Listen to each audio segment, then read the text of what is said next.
Sabato nziza, umunsi w'umunezero. Reka dushime Imana yakoze ibintu byose ikaduha n'isabato kandi ikanayitumenyesha, kuko abenshi ntabwo twavukiye mu miryango iyizi, ariko Imana mu mbabazi zayo yaratugendereye itumenyesha yuko umunsi w'isabato ari umunsi w'Imana, iduha amabwiriza y'uburyo tuzajya twitwara kuri uwo munsi. Reka dushimire Imana rero uwo mugisha yaduhaye, ikabona ko ari ngombwa yuko turuhuka, kandi kuko yari izi uburyo imitima yacu inanirana kugeza ubwo n'ibidufitiye akamaro tubirwanya nk'abarwanya icyaha, ibishyiraho nk'uburyo bw'itegeko. Biratangaje kubona Imana igomba gutegeka abantu kuruhuka kandi aribo bifitiye umumaro, ndetse ugasanga abantu bararwana nabyo cyane nk'aho barimo barwana n'ikintu kibabangamiye. Ibyo bigaragaza ko umuntu ameze nk'ukoze mu cyaha, kugeza ubwo n'ibyiza nabyo arabirwanya. Ni bya bindi birivangwa abantu bashyira ibiryoshye mu cyimbo cy'ibibishye, ahubwo usanga ibintu bibi bikoze mu buryo bibereye umuntu ku buryo abyishimira cyane, ariko ibintu Imana ibona ko ari byiza cyane, ko iby'Imana iduhitiramo byose biba ari byiza. Ushobora kwibaza impamvu iteka biba bibangamiye kamere yacu, ariko ni ikimenyetso y'uko umuntu ari hafi y'icyaha kurenza uko ari hafi yo gukiranuka. Rero tugiye kwiga icyigisho muri uyu mugoroba gifite umutwe uvuga ngo ninde wahinduye isabato. Icyo cyigisho ndifuza ko umuntu wese agitega amatwi. Turi buze kukibazamo ibibazo byinshi, kandi turaza gukoresha Bibiliya ngo idushakire igisubizo. Ninde wayihinduye?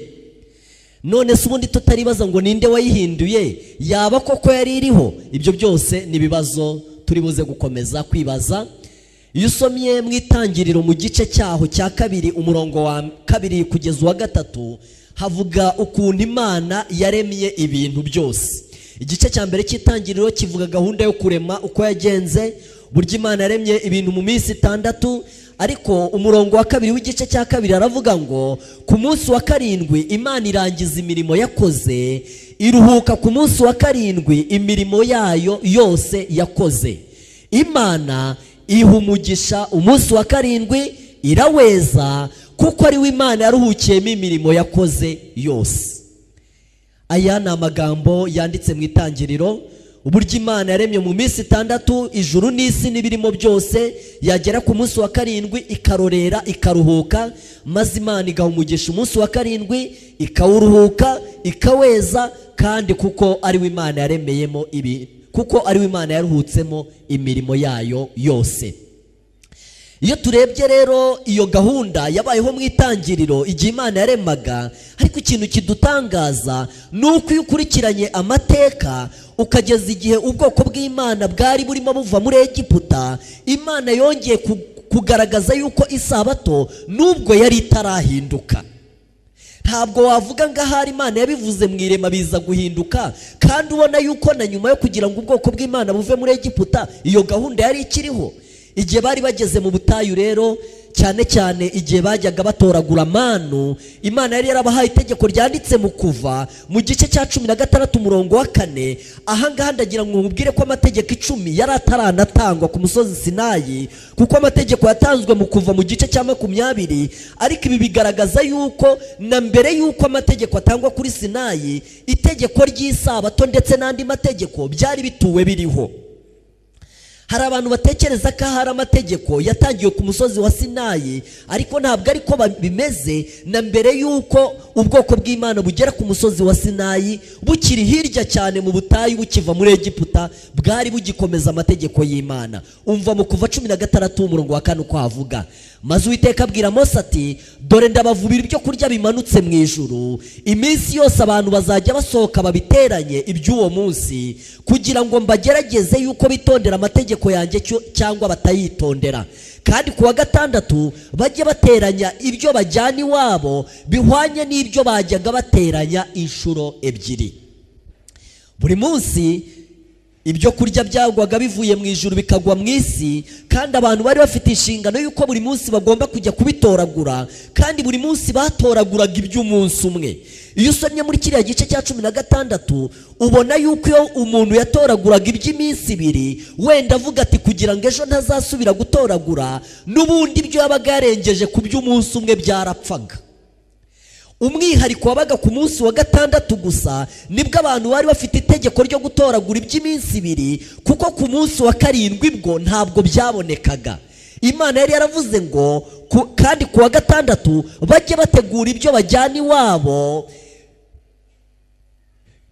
bihwanye, kandi ku wa 6 bajye bateranya ibyo bajyana iwabo bihwanye n'ibyo bajyaga bateranya inshuro 2. Niwo munsi wonyine bari bemerewe gutoragura iby'inshuro 2, indi minsi yose bari bagombye gutoragura iby'umunsi umwe. Maze byaje kugenda bite rero? Murongo 21 bajya babiteranya uko bukeye, umuntu wese ateranya ibihwanye n'imirire ye, izuba ryava bikayaga. Ku wa 6 bateranya ibyo kurya bingana 2 n'ibyo bajyaga bateranya ingero 2 za omeri z'umuntu wese. Abakuru b'iteraniro bose baraza bibwira Mose, arababwira ati ibyo nibyo Uwiteka yavuze ati ejo uzaba umunsi wo kuruhuka, isabato yerejwe Uwiteka. Igihe babonaga abantu batoraguye iby'iminsi 2 ku wa 6, baraje bameze nk'abashaka kubarega, babwira Mose bati ko Imana yavuze ngo bajye batoragura iby'umunsi umwe, kuki abantu batoraguye iby'iminsi 2? Mose arabasubiza ati ibyo nibyo Uwiteka yavuze ngo ejo uzaba umunsi wo kuruhuka, isabato yerejwe Uwiteka. Mwotse icyo mushaka kotsa, muteke icyo mushaka guteka, ibisaze mu bibike birare bigeze mu gitondo, kuko ejo manu zitazagwa. Mose arababwira ati uyu munsi murya ibi, ubwo ni ku wa 7, kuko none ari isabato y'Uwiteka, uyu munsi ntimuza kubibona mu gasozi, ntabwo biza kugwa. Mbese mbabazi, iki ntabwo ari ikitangaza gikomeye cyerekana uburyo Imana yahaga isabato agaciro, kigaragaza uburyo isabato koko yari umunsi w'Uwiteka? Umunsi wonyine abantu barazaga ibintu ntibipfe. Mu gihe babirazaga ku wa mbere bugaca byazanye inyo, mu gihe babiraza ku wa 2 bugaca byazanye inyo, abantu benshi bajya bavuga bati abantu ibyo kurya byo kwisabato burya Imana iba yabihaye umugisha. Muzajye mubiteka ku wa 6 mubiraze, nuzajya ubutuhuna ry'ibyo waraje ubundi bikagutera ikibazo, ku wa 6 uzajya ubiraza, ku wa 7 uzajya usanga bifite umugisha w'Imana, nta kibazo bizajya biguteza. Mu Bisirayeli iyo babirazaga niwo munsi wonyine bitagwaga inyo, kuko ari umunsi wahawe umugisha n'Uwiteka, kuko ari umunsi Imana yategetse ngo irawuruhuka, iraweza, iwuha umugisha. Ku wa 6 batoraguraga iby'iminsi 2, kuko ku wa 7 ntabwo byagwaga, kandi hano amategeko yari ataratangwa ku musozi wa Sinayi, ariko kuko isabato ihera mu irema n'ubu yari ikiriho. Mu minsi 6 mujye mubiteranya, ariko wa 7 niwo sabato, kuri wo ntibizajya biboneka. Byanditse mu gice cya 16 umurongo wa 26, nimusoma Bibiliya zanyu murasanga bihanditse. Muzagezahe kwanga kwitondera amategeko yanjye n'ibyo nategetse? Uwiteka abwira Mose ati muzagezahe kwanga kwitondera amategeko yanjye n'ibyo nategetse. Dore ubwo Uwiteka bahaye isabato, nicyo gitumye ajya baha ku wa 6 imitsima y'iminsi 2. Umurongo wa 28 w'igice cya 16. Ariko ngo bwarakeye abantu banga kwitondera iby'Imana yababwiye, n'ubundi ku isabato bajya kubishaka. Imana irababwira iti muzagezahe kutitondera amategeko y'Uwiteka, muzagezahe gusuzugura Imana. Uwiteka ku wa 6 abaha iby'iminsi 2, kandi ku isabato nta bizajya bigwa. Umuntu wese aguma aho ari, ngo ni ku isabato, ntihakagira umuntu uvaho ahari ku wa 7, kuko ibyo kurya bitazajya bigwa. Nuko ku wa 7 abantu bararuhuka nk'uko Imana yategetse. Byagenze bite se igihe Imana yatangaga amategeko yayo ku musozi wa Sinayi? Iyo ugeze mu gice cya 20 cyo mu Kuva, Imana irimo itanga amategeko kuri Sinayi, yatanzemo itegeko rya 4 rivuga ngo wibuke kweza umunsi w'isabato, mu minsi 6 ujye ukora, aba ari ukoreramo imirimo yawe yose, ariko wa 7 ni isabato y'Uwiteka Imana yawe. Ntukagire umurimo wose ukoraho, wowe ubwawe, umugore wawe, umugabo wawe, umwana wawe, umukozi wawe, itungo ryawe, umunyamahanga wawe uri iwanyu, kuko ni Imana yaremye mu minsi 6 kuwa karindwi irarorera iraruhuka. Rero iyo duhereye mu irema tukageza mu gihe cy'Abisirayeli bataragera ku musozi Sinayi, tukageza mu gihe Abisirayeli bari bageze ku musozi Sinayi, tukageza igihe bari bageze mu butayu, umunsi wo kuruhuka wari ukiri umwe, yari isabato y'Uwiteka. None reka twibaze ikibazo kimwe, mbese isabato ninde waje kuyikuraho? Yakuweho nande? Mbese yaba ari Yesu waje kuyikuraho? Icyo kibazo kibaze mu mutima wawe, cyane ko abantu benshi bavuga yuko Yesu yaje kuyikuraho. Reka tubaze Bibiliya niba Yesu yaba yaraje akabona igihe cyayo kirangiye akayikuraho. Iyo usomye muri Matayo 5:17 ndetse na 18 haranditse ngo ni Yesu wavuze aya magambo, aravuga ati mwitekereza ko naje gukuraho amategeko cyangwa ibyahanuwe, sinaje kubikuraho ahubwo naje kubisohoza. Kandi ndababwira ukuri yuko ijuru n'isi kugeza aho bizashirira amategeko atazavaho inyuguti imwe cyangwa agace kayo gato. Kandi ndababwira ukuri yuko ijuru n'isi kugeza aho bizashirira amategeko atazavaho inyuguti imwe cyangwa agace kayo gato kugeza aho byose bizarangirira. Mbese mbabaze, ijuru n'isi byarashize? Kugeza aho ijuru n'isi bizashirira amategeko ntazavaho inyuguti imwe, ntazavaho agace kayo gato.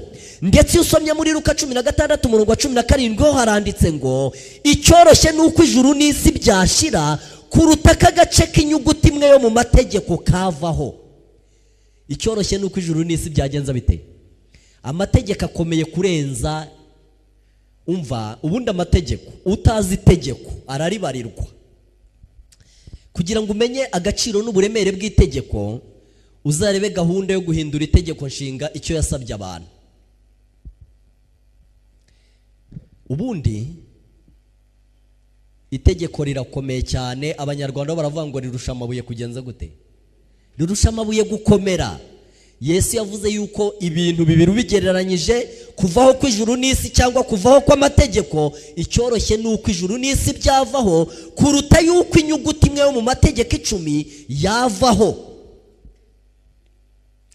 Muri Luka 4:16 baracyatubwira Yesu, mbese Yesu yaba yaravuze yuko ataje gukuraho amategeko kandi nanone agasoza yakuyeho?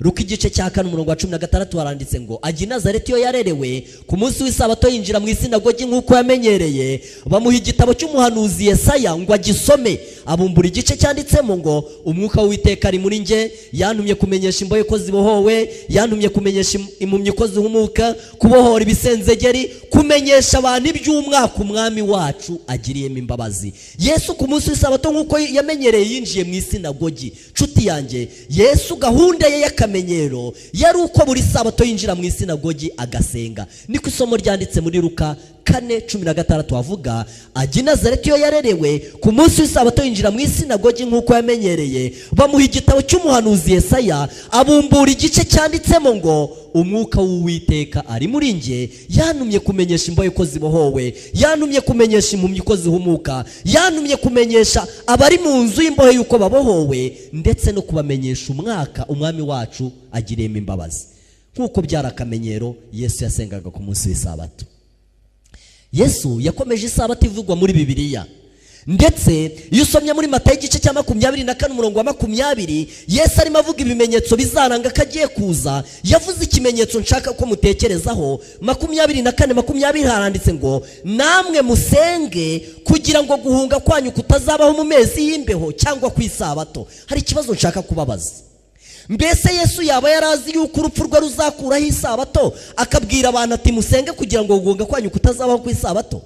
Yesu uku guhunga Yesu yavugaga kwagombaga kuzabaho muri 70 nyuma yuko Yesu abambwa. Ariko kuko Yesu yarazi yuko namara kubambwa isabato izagumye ikabaho, yabwiye abantu ati mujye musenga Imana kugira ngo ingabo z'Abaroma nizizabatera muri 70 zitazaza ku munsi w'isabato. Nuko iki Yesu ubundi atifuzaga ko bahunga ku munsi w'isabato? Nuko iyo abantu barimo bahunga batwara imizigo, batwara ibintu byinshi, baba bari mu kazi kenshi, kandi itegeko riravuga ngo ntukagire umurimo wose ugenza ute. Maze Yesu abwira abantu ati mujye musenga. muzi ko Yesu yari yaramuze kuririra Yerusalemu no kubabwira yuko atazasigara ibuye rigeretse ku rindi, maze baramubwira bati ibyo bizaba ryari? Arababwira ati ubwo muzabona ingabo z'Abaroma zigose uyu murwa. Ibyo byagomba kuzabaho muri 70 nyuma yuko Yesu asubira mu ijuru. Ariko utekereza icyatumye Yesu abwira abantu ngo musenge kugira ngo guhunga kwanyu kutazabaho mu mezi y'imbeho cyangwa ku isabato. Nuko yarazi ko isabato izakomeza kubaho byiteka ryose. Yarazi yuko icyoroshye ari uko ijuru ryavaho, yarazi yuko icyoroshye ari uko isi yavaho, ndetse yarazi yuko bikomeye yuko inyuguti imwe yo mu mategeko 10 y'Imana yavaho. Uyu ni Yesu. Mbese ibimenyetso tubona ntibigaragaza yuko Yesu atakuyeho isabato? Iyo usomye muri Yohana 14:15, Yesu ubwe yarivugiye ngo nimunkunda muzitondera amategeko yanjye, nanjye nzasaba Data abaha umufasha wo kubana namwe, niwe mwuka w'ukuri. Nimunkunda muzitondera amategeko yanjye. Nshuti yanjye, Yesu yavuze ko ikizagaragaza ko tumukunda nuko tuzitondera amategeko ye. Ndetse muri 15:10 nanone Yesu yaravuze ngo nimwitondera amategeko yanjye muzaguma mu rukundo rwanjye nkuko nanjye nitondeye amategeko ya Data nkaguma mu rukundo rwe. Nimwitondera amategeko yanjye muzaguma mu rukundo rwanjye nkuko nanjye nitondeye amategeko ya Data nkaguma mu rukundo rwe. Ayo ni Yesu wayavuze, arimo agaragaza ko amategeko atazahinduka kandi atazavaho inyuguti n'imwe. Luka 23:54-56 hagaragaza urupfu rwa Yesu ko rwagenze. Yesu yapfuye ku munsi wo kwitegura isabato yenda gusohora, maze abagore bavanye na Yesu i Galileya bamukurikira babona imva ye n'intumbi ye uko ihambwe.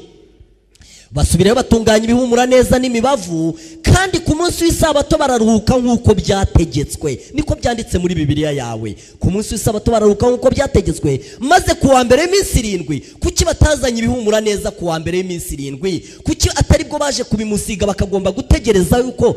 Kuki batabizanye ku isabato bagategereza ku wa mbere? Nuko ku munsi w'isabato bagombaga kuruhuka nk'uko byategetswe. Kugeza ubu ngubu isabato yari ikiri umunsi wo kuruhuka, umunsi werejwe Uwiteka. Ku wa mbere w'iminsi 7 bajyana ibihumura neza, batunganije bagiye kubimusiga. Bagezeyo basanga igitare cyavuyeho yazutse. Babona igitare cy'ibirinduye kivuye ku gituro, kandi umva uko ibintu byakurikiranye.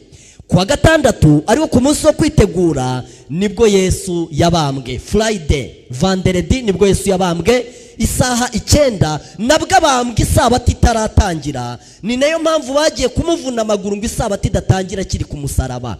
Nubwo wenda ushobora kuvuga uti kuki bamubambye, icyo ni ikintu kimwe, ikisabato nacyo ni ikindi ukwacyo. Ntabwo kumubamba kwabo ari byo bitesha agaciro isabato y'Imana, kuko atari ko Imana yabivuze. Yesu yapfuye ku wa gatandatu, umunsi wo kwitegura isabato. Vendredi, Friday niho Yesu yapfuye.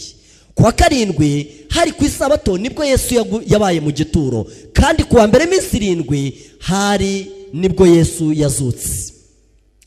Nshuti yanjye, hari umwanzuro umwe dukwiriye gufata ku byerekeranye n'uwakuyeho isabato.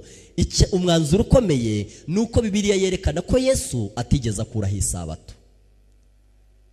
Ntabwo Yesu yakuyeho isabato.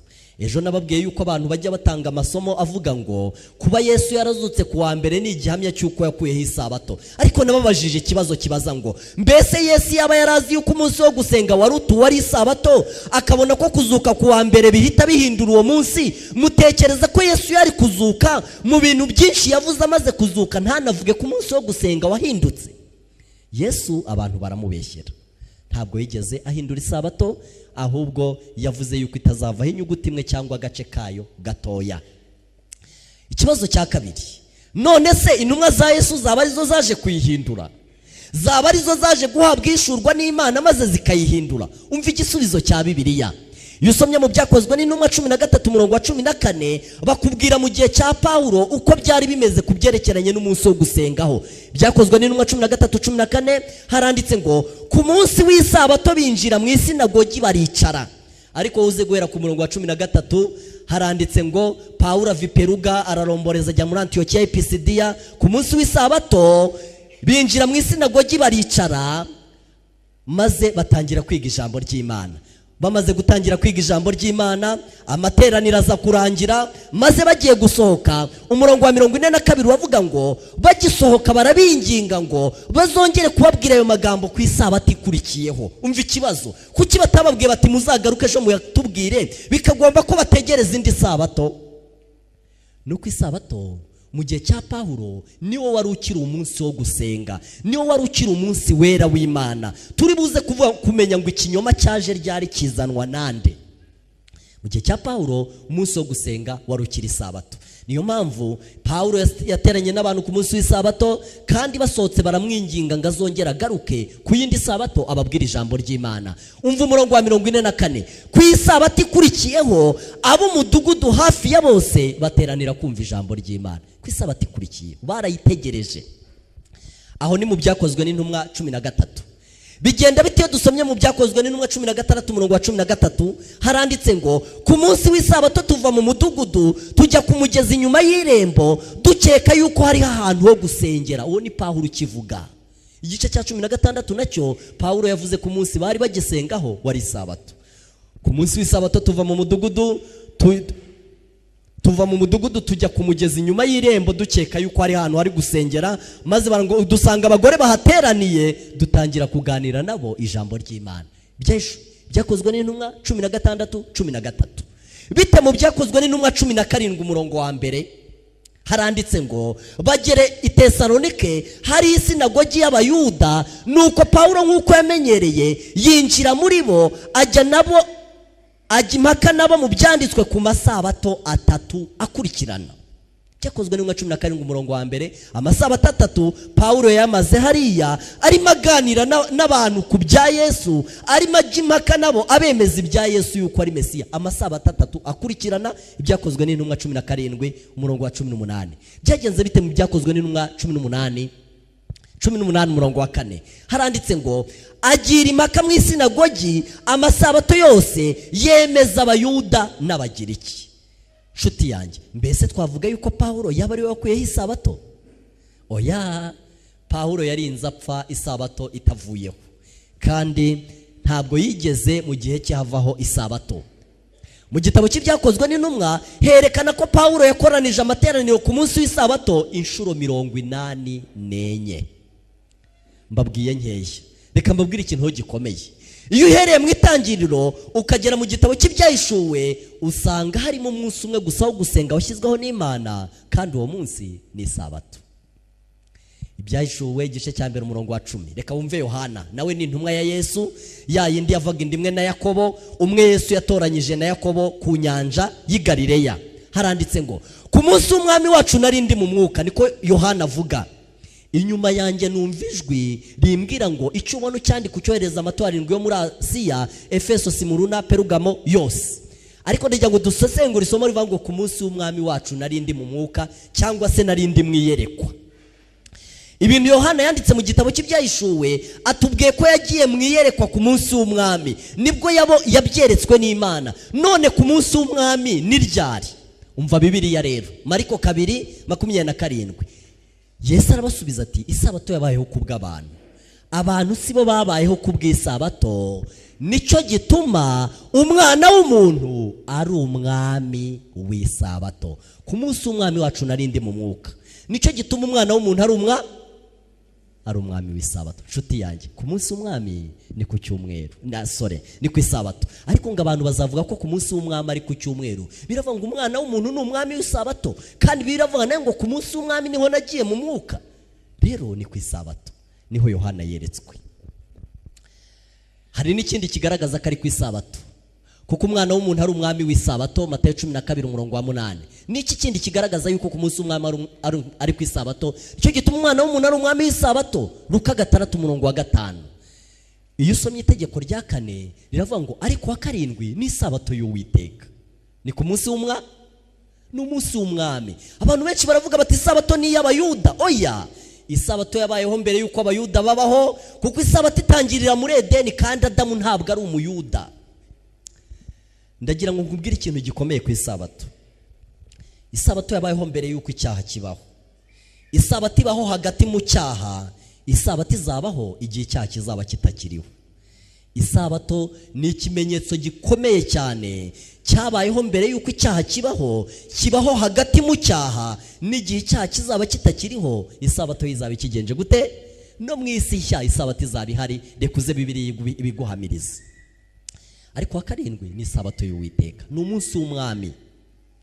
Yesaya 5:8-12-13 uzongera gushinga imfatiro zariho ku ngoma nyinshi kandi uzitwa uw'iki cyuho. Iri somo rigaragaza ko amategeko y'Imana yaciwemo icyuho, ariko Imana izahagurutsa abantu bica ibyuho byaciwe mu mategeko y'Imana. Imana izahagurutsa abantu bongera gushinga imfatiro zariho ariko zikaza gusenyuka. Imana izahagurutsa abantu bongera kuzishinga kandi bongera kwica ibyuho byaciwe mu mategeko y'Imana. Uzitwa uw'iki cyuho kandi usibura inzira zasibamye zijya mu ngo. Nuhindukira ntukandagire isabato, ukanga gukora ibyo wishakiye ku munsi wanjye wera, ahubwo ukita isabato umunezero, umunsi wera w'Uwiteka ukawita uw'icyubahiro. Mbese mbabaze ni uwande? Ni umunsi wera w'Uwiteka. Ntiwivugire ibyo ushaka kuri uwo munsi, ntiwikorere ibyo ushaka kuri uwo munsi. Nanjye nzaguha kurambagira mu mpinga z'igihugu, nzagutungisha gakondo ya sogokuruza Yakobo, akanwa k'Uwiteka niko kabivuze. Nshuti yanjye, umunsi w'umwami ni ku isabato. Isabato ni umunsi w'umwami. Yesaya 56:4 haranditse ngo umuntu wese akeza isabato ntayice. Nzabageza ku musozi wanjye wera, abo beza isabato ntibayice. Nzabageza ku musozi wanjye wera, mbanezereze mu nzu y'urusengero rwanjye, kuko inzu yanjye izitwa inzu yo gusengerwamo n'amahanga yose. Ngo n'abanyamahanga bakwa ku Uwiteka bakamukurera bakunze izina rye, bakeza isabato ntibayice, n'Imana izabageza mu rusengero rwayo. Ndetse n'inkone zeza amasabato ye Imana izivugaho ngo izaziha izina riruta kugira abahungu n'abakobwa, kuko zahisemo kweza isabato y'Uwiteka. Nta namwe muri Bibiliya wasanga havuga ko umunsi wa karindwi ari isabato y'Abayahudi. Ni hehe? Haravuga ariko wa karindwi ni isabato y'Uwiteka, sibyo? Haravuga ngo ukanga gukora ibyo wishakiye ku munsi wanjye wera, umunsi wera w'Uwiteka ukawita uw'icyubahiro. Mbese ni he muri Bibiliya handitse ko ari uw'Abayuda? Ni isabato ni umunsi w'Uwiteka, ntabwo ari umunsi w'Abayahudi. Abayahudi baje basanga isabato iriho, Abayahudi bazayisigaho, ariko isabato izagumaho by'iteka ryose. None se mu rwandiko rwa mbere rwanditswe na Yohana 2:4 havuga ngo iki? Uvuga kamuzi ntiyitondera amategeko ye, ni umubeshyi, ukuri ntikuri muri we. Reka mbabwire, Yesu yigeze abwira abantu amagambo yanditse muri Matayo 13, ni amagambo akomeye cyane. Avuga uburyo abantu bavuga ngo mwami mwami atari bo bazinjira mu bwami bwo mu ijuru, ngo ahubwo kereka abakora ibyo Data wo mu ijuru agenza ate, ibyo Data wo mu ijuru ashaka. Abavuga ngo mwami mwami sibo bazinjira mu bwami bw'Imana, kereka abakora ibyo Data wo mu ijuru ashaka. Muze kuhasoma neza, muri buze kubibona, muri buze kubona yuko abantu benshi bavuga Imana inshuro nyinshi bakayivuga cyane, ariko abavuga ngo mwami mwami sibo bazinjira mu bwami bwo mu ijuru, keretse abakora ibyo Data wo mu ijuru ashaka nibo bazinjira mu bwami bwo mu ijuru. Reka nsome igice cyaho cya 7, Matayo 7:13. Munyure mu irembo rifunganye, kuko irembo ari rigari n'inzira ijyana abantu kukurimbuka ari nini, kandi abayinyuramo ni benshi. Ariko irembo rifunganye ni inzira ijya ku bugingo, iraruhije, kandi abayinyuramo ni bake. Mwirinde abahanuzi b'ibinyoma bazaho muri basa n'intama, ariko imbere ari amasega aryana. Muzabamenyera ku mbuto zabo. Mbese hari abasoroma inzabibu ku mugenge cyangwa imbuto z'umutini ku gitovu? Nuko igiti cyiza cyose cyera imbuto nziza, ariko igiti kibi cyose cyera imbuto mbi. Igiti cyiza ntigishobora kwera imbuto mbi, kandi n'igiti kibi ntigishobora kwera imbuto nziza. Igiti cyose kitera imbuto nziza kiracibwa kikajugunywa mu muriro. Nuko muzabamenyera ku mbuto zabo. Umuntu wese umbwira ati mwami mwami si uzinjira mu bwami bwo mu ijuru, keretse ukora ibyo Data wo mu ijuru ashaka. Benshi bazambaza kuri uwo munsi bati mwami mwami ntitwahanuraga mu izina ryawe, ntitwirukanaga abadayimoni mu izina ryawe, ntitwakoraga ibitangaza byinshi mu izina ryawe? Nibwo nzaberurira nti sinigeze kubamenya, nimuve imbere yanjye mwankozi z'ibibi mwe. Abantu bakora ibitangaza ariko wababwira amategeko y'Imana ntibayumve. Abantu barahanura ariko wababwira amategeko y'Imana ntibayumve. Imana bazabwira Imana bati ko twirukanaga abadayimoni, mbese imbaraga twakoreshaga zari izande? Bazavuga bati ko twari abahanuzi, imbaraga twakoreshaga zari izande? Azababwira atabavuga ngo mwami mwami, ariko badakora ibyo Data wo mu ijuru yateganyije, abo ngabo nta mugabane bafite mu bwami bw'Imana. Nshuti yanjye muvandimwe, hari ikintu kimwe kigaragaza yuko tumuzi, ntabwo ari uko tumuvuga cyane, ahubwo Yesu yavuze igishobora kugaragaza ko tumuzi, nuko twitondera amategeko. Icyo nicyo kigaragaza ko tumuzi. Ngiye kukubwira none ikigaragaza ko tumukunda. Gisome mu rwandiko rwa mbere, nkoreraho gato, gisome mu rwandiko rwa mbere rwa Yohana mu gice cya 5 umurongo wa 3. Kiriya ni ikigaragaza ko tumuzi. Uvuga ko amuzi ntitondera amategeko ye n'umubeshyi. None se niki kigaragaza ko tumukunda? Urwandiko rwa mbere rwa Yohana 5:3, kuko gukunda Imana ari uko twitondera amategeko yayo, kandi amategeko yayo nta rushya. Gukunda Imana si ukubivuga ku munwa, reka da, ahubwo gukunda Imana nuko twitondera amategeko yayo. Umva muri Yohana 14, nimunkunda muzitondera amategeko yanjye. Abantu baravuga ngo mwami mwami, bagahera mu gitondo bakagera ninjoro. Abantu barasenga cyane, bararirimba cyane, ariko bababwira amategeko y'Imana bati ibyo bintu ntabwo dushaka kubyumva. Hari ikintu kigaragaza ko tumuzi, uvuga ko amuzi ntitondera amategeko ye n'umubeshyi. Hari ikintu kigaragaza ko tumukunda, nimunkunda muzitondera amategeko yanjye. Ntabwo ari uko muzabivuga umunsi ukira, oya, muzabigaragaze mu bikorwa. Bibiliya igaragaza ko mu isi nshya isabato izaba ikiruhukwa n'ubwoko bw'Imana. Icyo nagira ngo nkubwire nuko uramutse usomye ari amasomo yose tumaze gusoma, agaragaza yuko intumwa za Yesu zitigeze zikuraho isabato. Byarinze bigera mu gihe cy'intumwa za Yesu isabato ikiriho. Ndetse mu isi nshya haranditse muri Yesaya 66:22 ngo nk'uko ijuru n'isi nshya ibyo nzarema bizahoraho imbere yanjye, ni ku rubyaro rwawe n'izina ryawe bizahoraho, ni ku Uwiteka avuga. Igihe kizaza uhereye mu mboneko z'ukwezi ukageza mu mboneko z'ukundi, no guhera ku isabato ukageza ku yindi, abantu bose bazajya baza gusengera imbere yanjye, ni ku Uwiteka avuga. Mbese niba isabato itaravanyweho na Yesu, hivanweho n'intumwa ze, yaba yaravanyweho nande? Ninde wayivanyeho? Reka wumve igisubizo. Kuva kuri Adamu kugeza kuri Mose, isabato yari ikiruhuko. Kuva kuri Mose kugeza kuri Yesu, isabato yari ikiruhuko. Kuva kuri Yesu ugakomeza kugeza ku ntumwa ze, isabato yari ikigenza gute? Yaje kuvanwaho nande? Icyo kibazo ni interamatsiko. Ninde wayivanyeho? Yabibwiwe nande? Ikibazo ukwiriye kuzunguza mu bwonko. Nshuti yanjye, umva ukuntu ikintu ukwiriye gutekereza. Ukwiriye gutekereza yuko kuva kuri Adamu kugeza kuri Mose hariho isabato. Ukwiriye gutekereza yuko kuva kuri Mose kugera kuri Yesu hariho isabato. Ukwiriye gutekereza yuko kuva kuri Yesu kugera ku ntumwa ze ba Paulo hari hakiriho isabato. Yakuweho nande? Yabibwiwe nande? Umva igisubizo. Daniel 7:24, ni uzavuga ibyo kugomera isumba byose, kandi azarenganya abera bisumba byose, azigira inama zo guhindura. Ni Imana izabimubwira? Azigira inama zo guhindura ibihe n'amategeko, bizarekerwa mu maboko ye kugeza aho ibihe n'igice cy'igihe bizashirira, nyuma urubanza ruzashingwa. Uyu muntu ninde? Ashakirwa uyu muntu uvuga ngo azigira inama zo guhindura n'amategeko ninde? Reka umwumve, arivuga mu izina, azigira inama, ni uzazigira zo guhindura n'amategeko. None rero umva ukuntu uwo muntu yivuga. Ushobora gusoma Bibiliya uhereye mu itangiriro ukageza mu byahishuwe, nyamara ntushobora kubona umurongo n'umwe utanga uburenganzira bwo kweza dimanche, umunsi wa mbere w'icyumweru.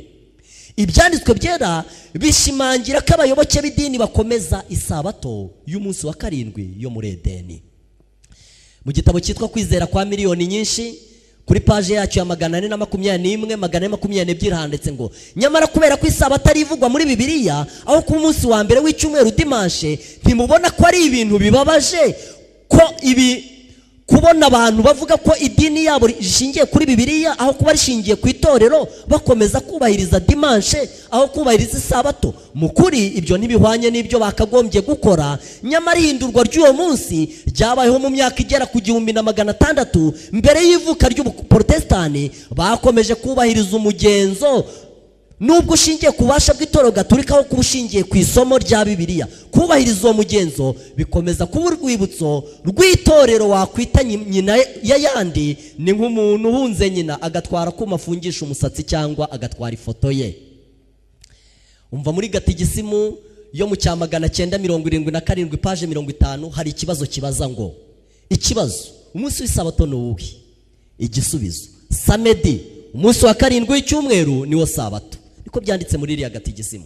Ikindi kibazo, ni kuki twubahiriza umunsi wa dimanche umunsi wa mbere cyumweru aho kubahiriza isabato muri gatigisimu? Igisubizo, nuko itorero gatolika ryimuye ukwera kw'isabato rikagushyira dimanche. Wamwumvise? Azigira inama zo guhindura ibihe n'amategeko, bizarekerwa mu maboko ye kugeza aho igihe n'ibihe n'igice cy'igihe bizashirira. Ikibazo, umunsi w'isabato ni uwuhe? Samedi umunsi wa karindwi. Ikibazo, kuki twubahiriza umunsi wa mbere w'icyumweru dimanche aho kubahiriza isabato? Nuko itorero gatolika ryimuye ukwera ku munsi w'isabato rikagushyira ku munsi wa mbere, rigategeka n'abantu kukiramya. Mu gitabo cyitwa Abagatolika cy'Abagatolika gikubiyemo ubusobanuro bw'amagambo kuri volume yacu ya 4 page 153 handitse ngo, itorero imaze guhindura umunsi w'ikiruhuko riwukuye ku isabato y'Abayahudi ari wo munsi wa karindwi w'icyumweru rikawushyira ku munsi wa mbere, ryashyizeho itegeko rya gatatu rivuga ko dimanche ari umunsi ugomba kwezwa nk'umunsi w'umwami. Bazibwira guhindura ibihe n'amategeko, bizarekerwa mu maboko ye kugeza aho igihe, ibihe n'igice cy'igihe bizashirira.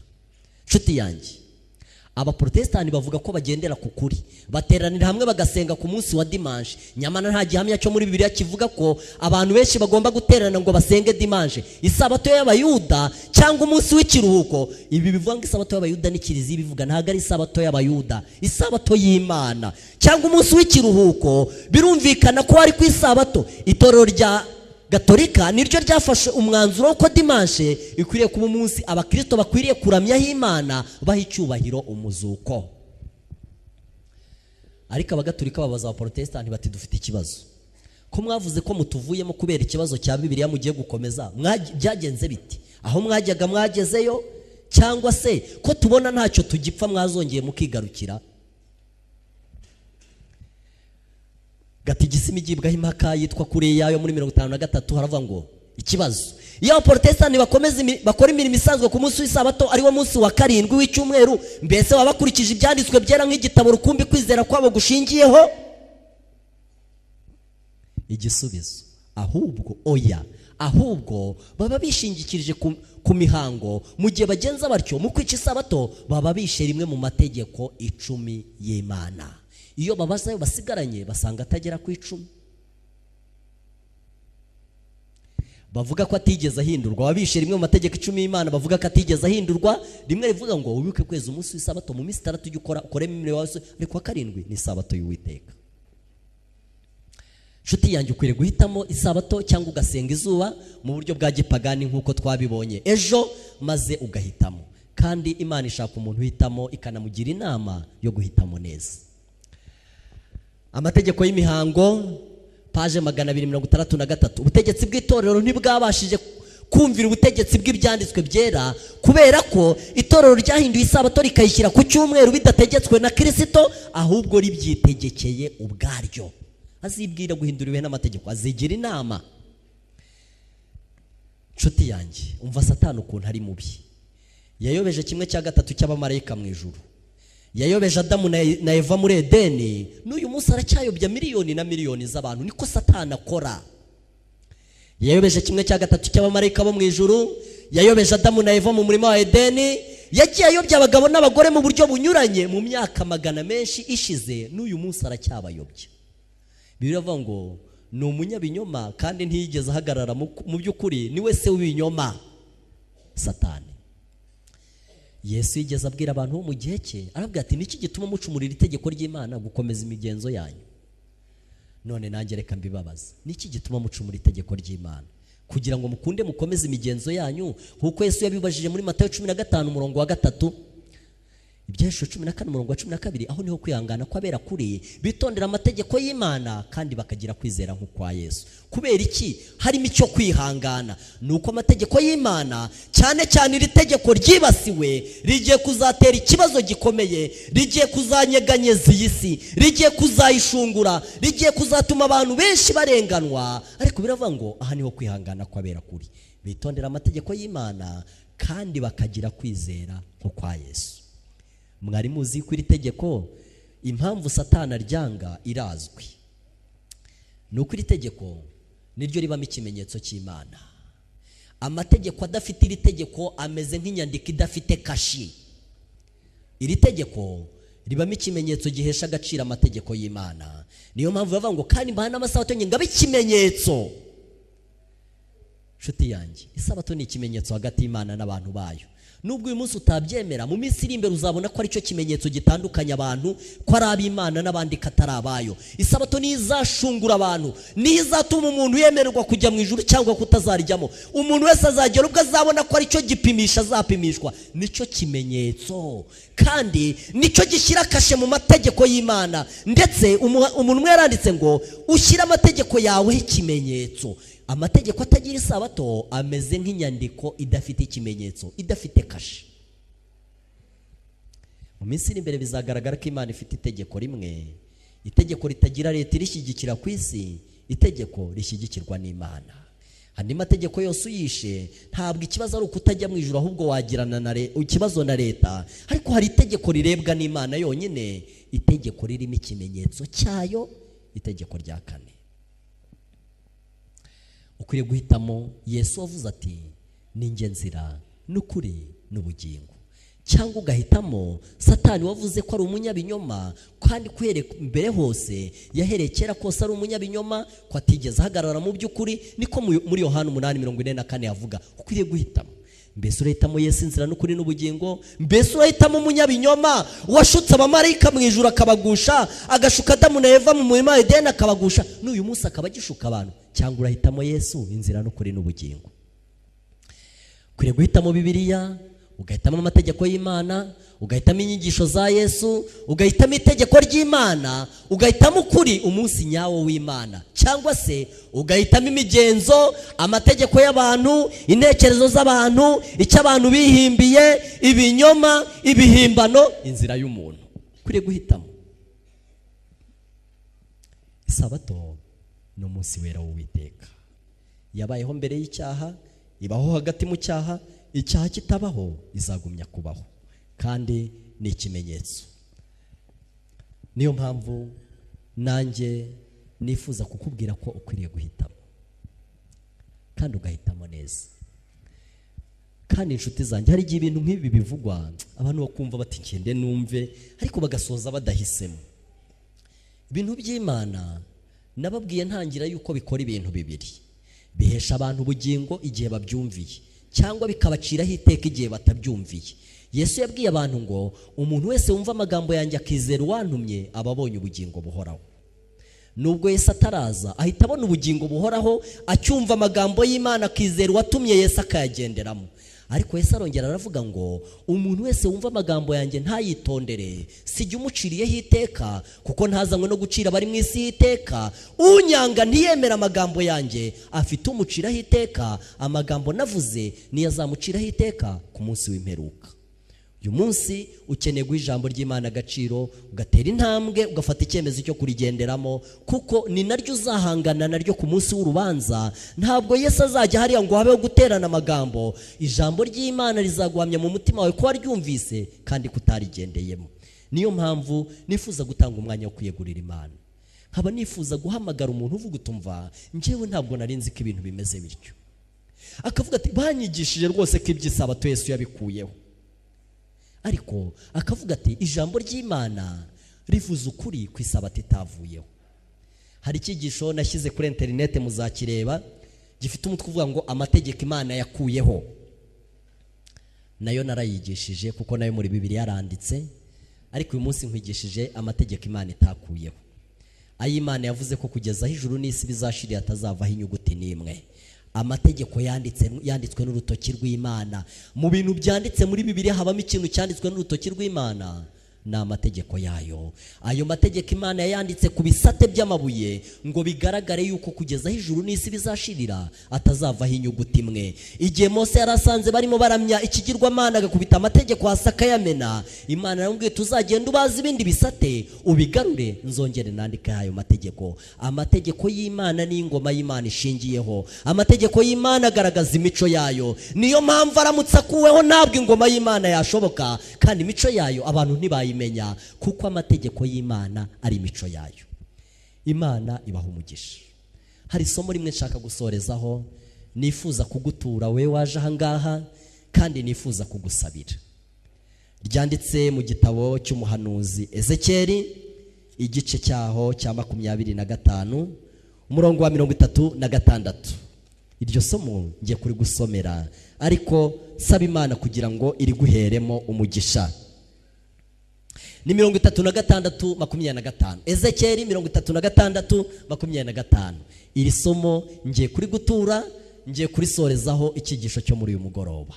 Nisezerana Imana yahaye abana bayo, yarababwiye iti nzabanyanyagizaho amazi meza maze muzatungana, mbakuremo imyanda yanyu yose n'ibigirwamana byanyu byose.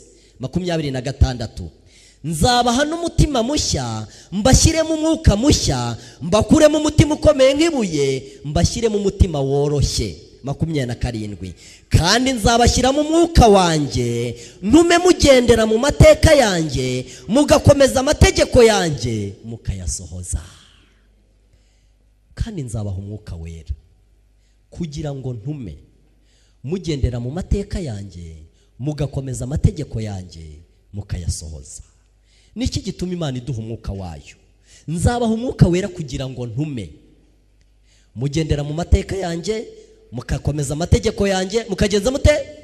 Hari ikibazo kimwe nibaza, iyo umuntu avuga yuko yahawe umwuka wera kandi akavuga yuko amategeko y'Imana atayashobora kubera ko akomeye, mbese ntakwiriye kugira akabazo ku mwuka yahawe?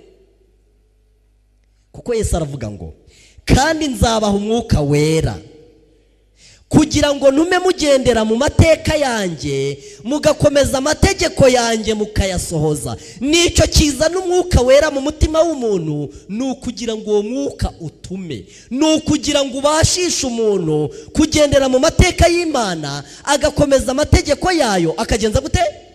Niyo mpamvu Yesu yanavuze ngo nimunkunda mukitondera amategeko yanjye, nanjye nzasaba Data abaha umufasha, niwe mwuka w'ukuri. Nibishoboka ko ab'isi bamuhabwa kuko batamuzi kandi batamurora, ariko mwe muramuzi kuko abana namwe kandi azaba muri mwe. Rero nkubwire ikintu gikomeye, nuza kugera mu rugo uze kugenzura umwuka ufite.